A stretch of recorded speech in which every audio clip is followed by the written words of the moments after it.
The cost of illegal immigration falling on taxpayers. New York City already forking over $5 billion in just 2 years.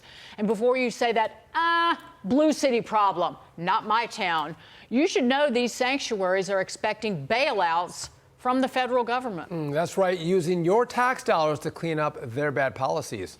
And it's not just the financial cost of all of this. There's all the stuff you can't put a price tag on, like crime.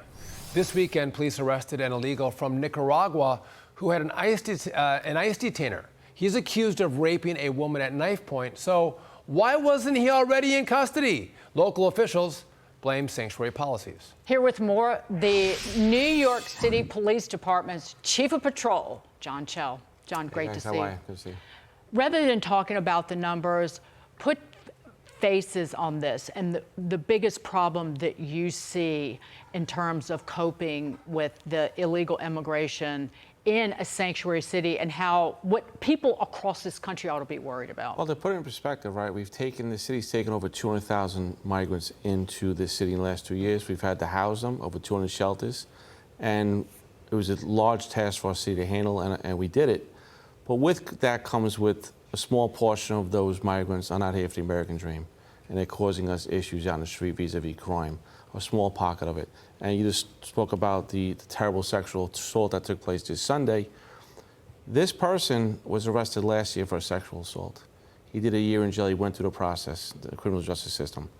But what we're saying with sanctuary cities is we can't speak, we're not allowed to speak to ICE at all, or any federal agency. So what we're asking is, once you serve your time here, you should be grabbed by federal and taken out of our city and out of our country, because that person is not here for the American dream whatsoever. But New York's a city of immigrants, long history of that, but you have to have a number that you can digest into the city, and it sounds like the number that are coming to New York you can't digest. And again, there's the crime component, which is a small percentage, but the massive numbers are bringing you $5 billion in new expenses that could be going to other things, whether it's people truly in need in this city or it could go back in the pockets of the taxpayer. And so it seems like if you do a cost-benefit analysis, this isn't working for the actual citizens, the actual taxpayers of this city. Right. When it comes to the money for migrants, a little out of my pay range. You'll hear the mayor talk about it, that we haven't had enough money from the federal government, but I leave those conversations to the elected officials to handle that. I'll handle the crime aspect of these things, which we're doing, and our young cops are working so hard out there to keep this city safe, and it's a day-to-day, 24/7 operation. But these are, if you think about the money that's spent on people who should not be in the United States legally, they shouldn't be here. They're here illegally. That is breaking the law, number one, as a law enforcement officer. But secondly, you're depriving everybody here else who lives here legally of untold numbers of services and opportunities. Speak to that. Well, look, again, we are spending money on migrants, and we could put it other places, to your point. But at the end of the day, we have 200,000 people. Whether you like it or not, we have to take care of them. What are we going to do? Just leave them out in the street? So the money's got to go somewhere.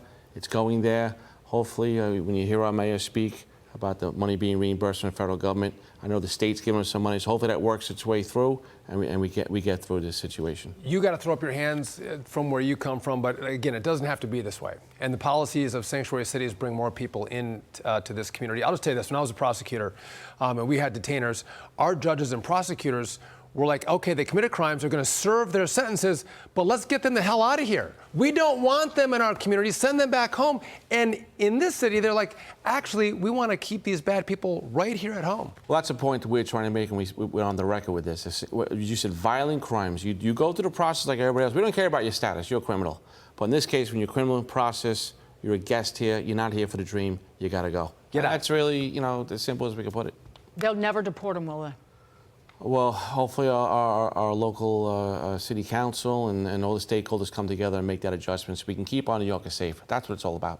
Hopefully on the federal level, we get some new leadership that will deport them as well. There's been someone who's made a promise to do that. John Chell, always great to see you. Thank you for your service. Keeping us safe. I do my best. Yeah, and you do a good job. That does it for us. We'll see you all tomorrow night, same time.